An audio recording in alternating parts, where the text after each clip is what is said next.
আসসালামু আলাইকুম। আজকে ট্যাবলের শেষ ক্লাসে আপনাদেরকে সুস্বাগতম জানিয়ে আজকে আমি আপনাদের ক্লাস শুরু করতে যাচ্ছি। প্রথমে আমি HTML স্ট্রাকচারটা লিখে ফেললাম। লিখে ফেলার পরে আমাদের মেইন কাজ শুরু হবে। তো আমি এর আগে একটু জুম করে নিলাম, কারণ আপনাদের দেখার সুবিধার্থে একটু সুন্দর করে যদি জুম করা হয়, লেখা যদি স্পষ্ট থাকে তাহলে আপনাদের বোঝার সুবিধা হয়।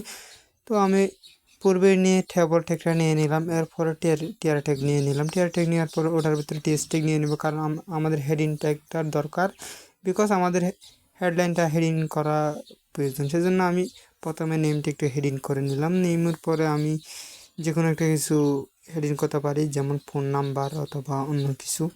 তো আমি ফোন নাম্বারটাই দিয়ে দিব, অথবা অন্য কিছু দিতে পারি, আপনি আপনার মতো করে দিতে পারবেন।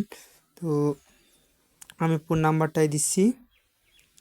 তো আমার এখন ওইটা লেখা শেষ, হেডিংটা লেখা শেষ। হেডিংয়ের পরে যেহেতু আমাদের আরেকটা টিয়ার ট্যাগ নিতে হবে, তো আমি টিয়ার ট্যাগটা নিয়ে নিব, কেননা আমাদের যে কাজগুলো করব সব কাজগুলো টিয়ার ট্যাগের মধ্যে নিতে হবে, কারণ আমাদের ট্যাবের আলাদা আলাদা কাজ করতে হবে সেজন্য। তো প্রত্যেকটা সারি বা রুলের জন্য অথবা কলামের জন্য আলাদা আলাদা কিছু জিনিস নেওয়া দরকার। তো সেহেতু আমি একটু লিখে নিব। তো আমি বলেই রহিমটা লিখে ফেললাম। তো এটা আমি ডিলিট করলে পারবো, বা ওইটার উপপাশে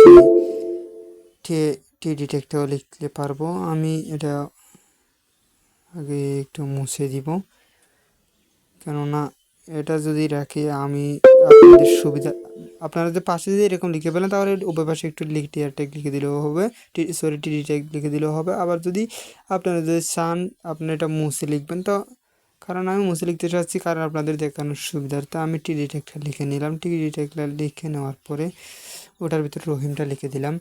আমি ওইখানে উপরে যে হেডিংয়ের নেম দিলাম এই জন্য এখানে রহিম দিলাম। তারপর এখানে দিব হচ্ছে ফোন নাম্বার।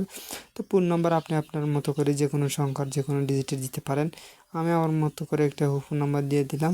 তো পরে আরেকটা দিয়ে দিব ফোন নাম্বার, দুইটা ফোন নাম্বার দিয়ে দিব। দুইটা ফোন নাম্বার দিয়ে মানে উপরে যে হেডিং থাকবে নেমের জায়গায় নেম থাকবে, আর ফোনের জায়গায় থাকবে মানে যে এক ঘরের মধ্যে ফোন, এক ঘরের মধ্যে দুইটা নাম্বার থাকবে।